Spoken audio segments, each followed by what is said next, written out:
Easter and Mother's Day are right around the corner, and our customers are already looking for the perfect gifts, meals, and special offers.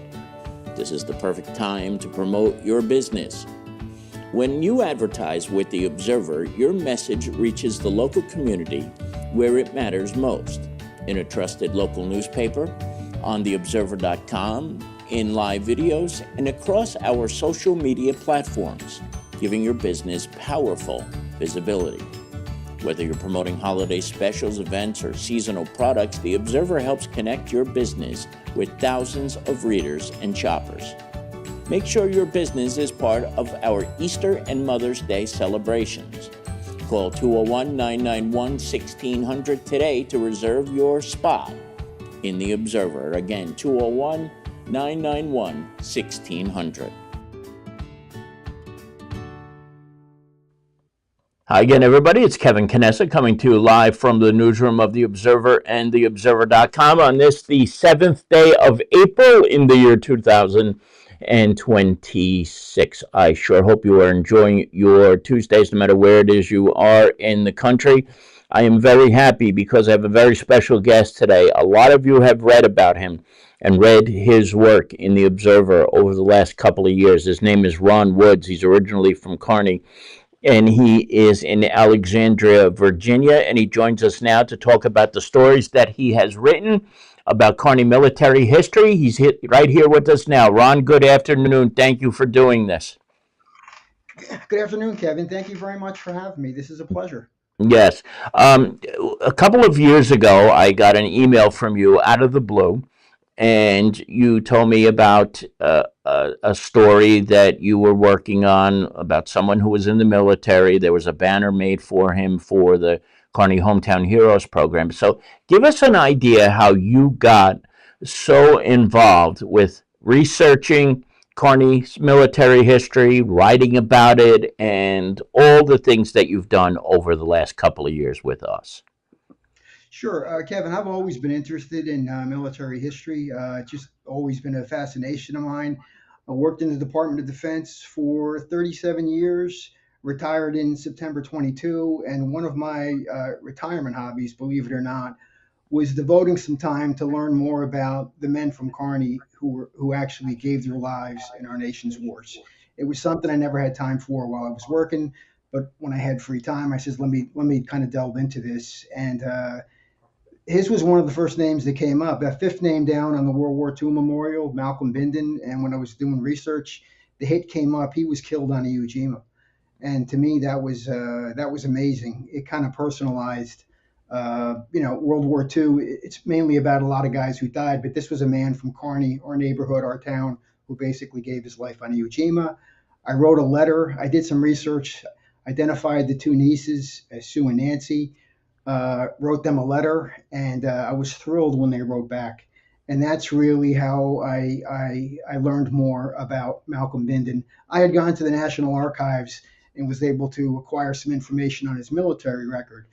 But by virtue of them contacting me, they shared a lot of personal family artifacts. It was kind of a mutually beneficial exchange, and it was quite a thrill. I was very happy to write. That was probably the highlight of my research, quite honestly. If I didn't do anything else, that made it all worthwhile. Yeah, that was really kind of what started it off with us, but then you've just grown into so many different areas and so many different members of different branches and different wars, offensives, and things like that.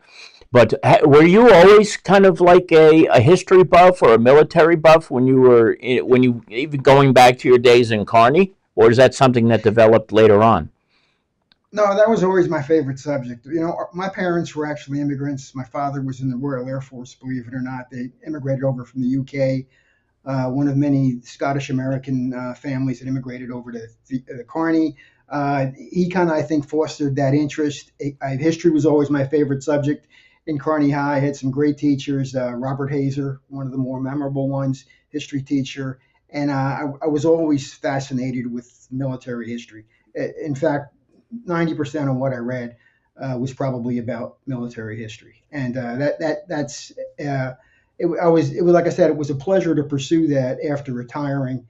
And I really, really enjoyed it. My wife, bless her heart, let me take a week at the National Archives. I went on a vacation myself, a business trip, to the National Archives in St. Louis to actually pour through some of the personnel files, focusing on the men from Kearny. And that's where I really was able to acquire quite a bit of information that quite honestly fueled a lot of the articles that I've written for the Observer. Talk to us a little bit about your own background, though. So you were when you were young, you lived in Kearny, but eventually you moved away. Give us a little bit of insight into your own life. Sure, I lived in Kearny. I went to NJIT in Newark. I was an engineer, and then when I graduated, I was a manufacturing industrial engineer. I kind of took a non-traditional path. I really, again, being interested in defense. First job was for the Department of the Navy, working air crew escape systems in Maryland. Did that for a number of years, and then I had an opportunity for a rotation at the Pentagon, which was a dream come Hmm. true. I jumped on that, and that basically evolved into a 20-year a 20-year term there, and I really enjoyed that. And again, that was working there, being in the center of there were national security, getting to work on some great programs, meeting a lot of great people, working with the military, all services. That was quite a fascination, and that was kind of in line with the interests of research in military history. Yeah. Were you there on September 11th, or was that before you? No, quite actually, I was there a year after when I started there. They were still doing the repair of the bill. In fact, that we were the construction was still ongoing. I'd say it was June. It was about 6 months after it that I started there, and they were still doing the reconstruction. So it was quite an interesting time to work there. But no, I was not in the building during the terrorist attack. If you're just joining us, Ron Woods is joining us today from Alexandria, Virginia, where he lives now. He's originally from Kearny. You've seen his name in our newspaper many, many times over the last couple of years, including today or tomorrow, depending on when you see the next edition. And the most recent story that you wrote about is about a gentleman named Sandy MacMillan. I knew a member of Sandy's family in Donald MacMillan, and we also had discussed his dad, Bob MacMillan. So tell us all about Sandy and how you came to know his story. Yeah, that was fascinating, Kevin. Because when I looked at the name of the men who were killed in during the Korean War, he was the only U.S. Marine. The others were all U.S. Army. And when I went to the National Archives, I don't know if you've heard about it, but there was a fire at the archives back in the 70s that Yeah, destroyed virtually all of the Army records, which is tragic. However, yeah, the Marine records were all intact, and so I was able to really harvest a lot of information for the Marines, World War II, and Korea. So the most information I got on any participant during the Korean War, because he was a Marine, because his file was intact, was Sandy MacMillan, and I thought he was a fascinating character. Like my parents, his parents were Scottish immigrants, came over from Scotland. When he went to Kearny High, Marine Corps Reserve. Uh, Tragically, got called up during the Korean War. Outstanding young man. Went to Montclair State Teachers College. He was a journalist. Wrote for the Newark Evening News, a sports correspondent, the Montclair paper, and it just seemed like a really outstanding young man. And it was a tragic. He went over there, was out on a patrol 75 years ago on a critical hill, and he was killed by small arms fire. And so I thought he would be of interest, given I knew he was related to the MacMillans, as you said, the right. one who was the former, I think, town councilman. And I've actually visited his grave in Arlington National Cemetery. He is buried down here, and I think I thought it would be of interest to the town, given his story. Otherwise, these are just names on many memorials. I thought there might be some interest putting some faces, stories behind some of the names, and I thought his was of great interest. He was one of the guys that graduated in June, right? Because a lot of times we've talked about the different people that you've always told me about graduates of January or in June or was it December? I can't remember off the top of my Oh, head. Was it? Tell me about that a little bit. Yeah, he graduated in June. I think it was 1945. It was actually when World War II was ending. He was in the Marine Corps Reserve. He got called up at the end of World War II. He was deployed to Asia, but it was after the Japanese had surrendered. But that still entitled him to the World War II Victory Medal. So he was, because he was in the reserve, he was called up. Then he came back, I guess, to the United States, commenced his schooling at Montclair State before he was recalled, I think, in late 1950 for the Korean War. But it was June 1945, and he was a football team, track. I mean, he was probably looked like one of the more popular, accomplished students in his graduating class. What other things stood out about Sandy that you recall from your research and what you put together in the story?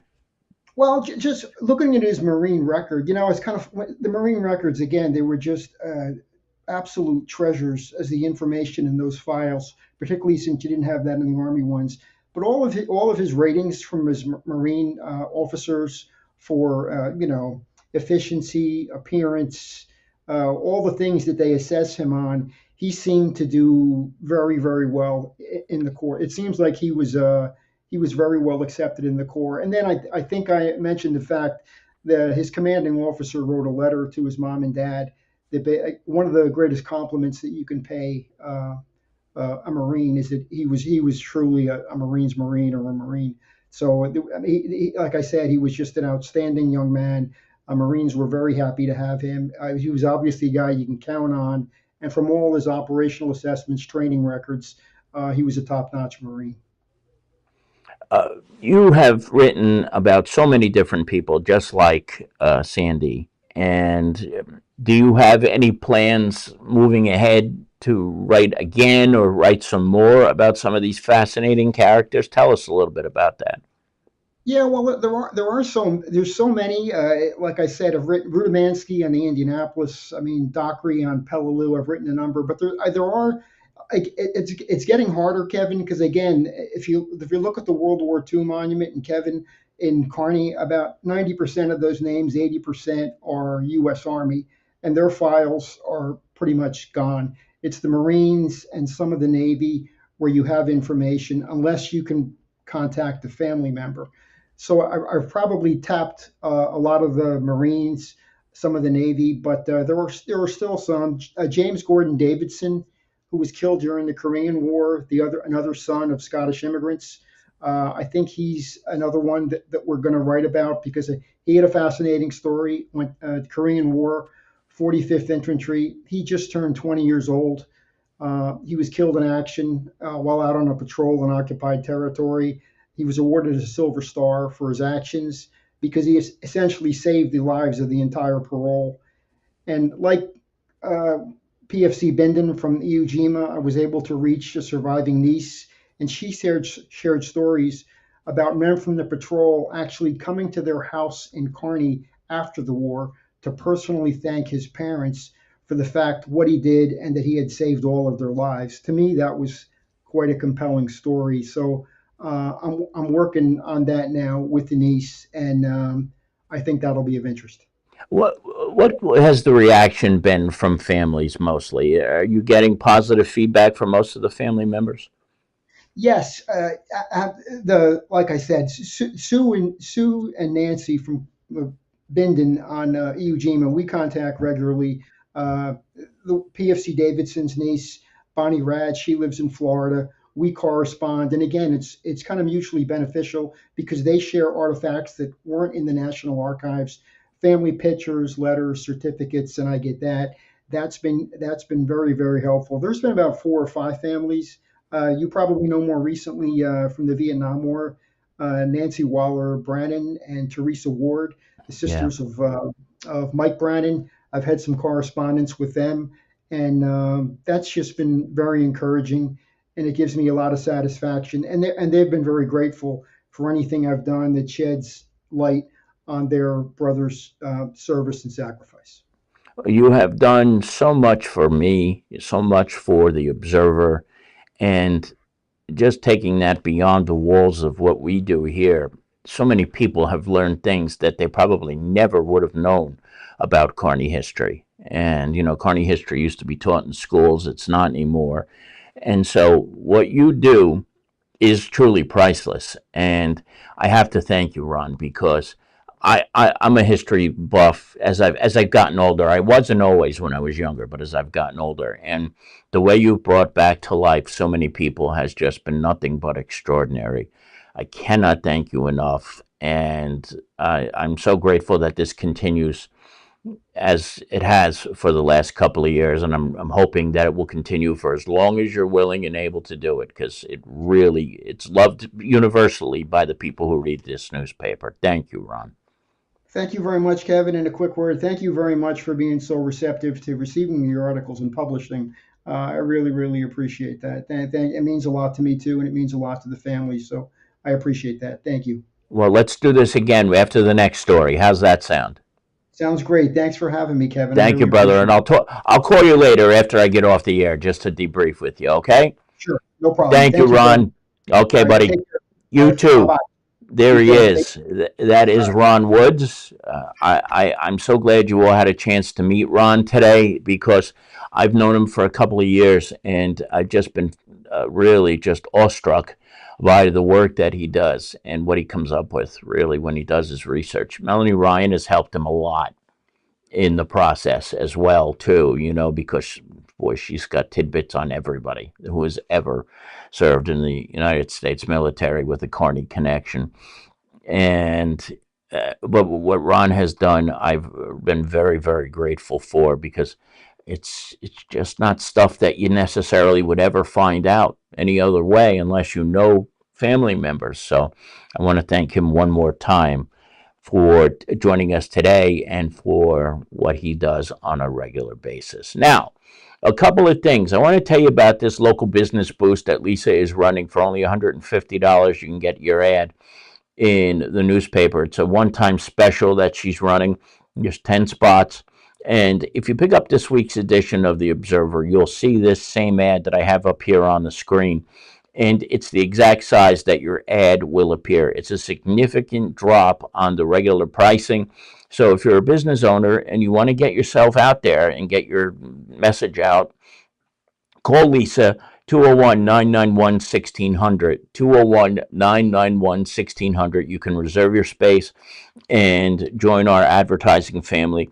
These kinds of specials, they don't happen often. So when we do have them, it's because we really want to see you in the newspaper. We will appreciate anybody, of course, who does decide to do it. But again, 201-991-1600. Call Lisa. The offer expires April the 29th. So that gives you a good solid 2 weeks to be able to get this through. Now, just briefly, there's not much more I can say after talking to Ron the way we did. But just a few things from this week's edition of The Observer. Last week, Lisa and I had a chance to go over to Town Hall Park in Lyndhurst, and Michael Carino was sworn in as the new chief of police for the Lyndhurst Police Department. I didn't realize that Rich Jarvis was going to retire, but he had been the chief for, I think, about the last 7 years. And he did a phenomenal job, and I know Mike Carino is going to do a great job as the chief of police in Lyndhurst now. He was most recently the deputy chief, and when he was sworn in, it was just a perfect day. It was one of those 75-degree days that we had last week. And so there's new leadership at the Lyndhurst Police Department. It doesn't happen often where there are promotions in Lyndhurst, but when they are always significant. And I know Mike Carino is ready for the task, and he's going to do a great job as Lyndhurst's new top cop. So we salute him, and we have his story in this week's edition of the newspaper. This is the story that I had mentioned to you and that Ron spoke about. Now, a few other things with the Kearny Urban Enterprise Zone. The UEZ is working on a program which would be a facade renovation program.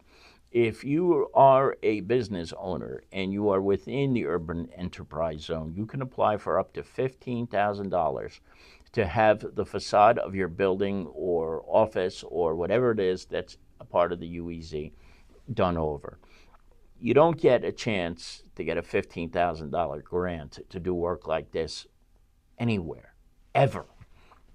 And so Linda Dees has been working very hard to prepare this, and it's available now. So what you should do is visit the town's website, www.kearnynj.org, to find out the details. And who knows, you might be able to get yourself a $15,000 grant to make your business look better. And Lord knows there are some places that could totally use that. So check it out when you get a chance. Also on this page, there were promotions a couple of weeks ago within the Kearny Police Department, including the one you see here. That's Lieutenant Mike Gontarchuk. He was just recently elevated to that position from sergeant. That's a photo with him and his wife, Mayor Carol Jean Doyle, and Police Chief Scott McPhee. So check that out and find out about all the other promotions that took place as well that day.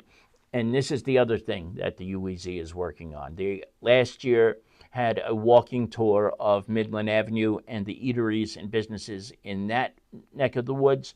Now they're going to be doing parts of Kearny Avenue. And all of the information is in this story that you see here on page number 6. So if you are interested in taking the walking tour, learning a little bit about more Kearny history, about the architecture, you see that building right there. That's Bank of America now. I think it was the First Jersey Bank years ago, and NatWest, and had so many different iterations. But you see it right there on page 6. And this walking tour, you'll be able to learn a lot about the history of the town and the buildings and sample restaurants. So whoever came up with this idea was really a great idea. And this is the second time that's coming, but it's later on in the spring, I believe sometime in May. So check it out on page number 6 if you get a chance, so you get all the details there.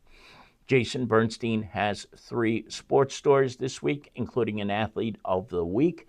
This kid from Nutley High School threw a no-hitter not so long ago. No-hitters, no matter what level it is, to me, is just an extraordinary thing. Oh, and I got to tell you about this. These 2 young men here, 2 teenagers, one goes to High Tech, the other Kearny High. One is a varsity basketball player, the other is not, but a basketball enthusiast. And the 2 of them wound up taking on a responsibility at a young age, coaching the 5th and 6th grade recreation team, the Kansas Jayhawks, and they won a championship in their first year coaching. It's a great story. Check it out on page number 11, and congrats to the 2 boys who were the coaches. They did phenomenal work. That's pretty something else, really, to be able to take on that responsibility at a young age and then just go and win a championship. Not a big deal, right? Yeah, it's a real big deal. Good stuff there.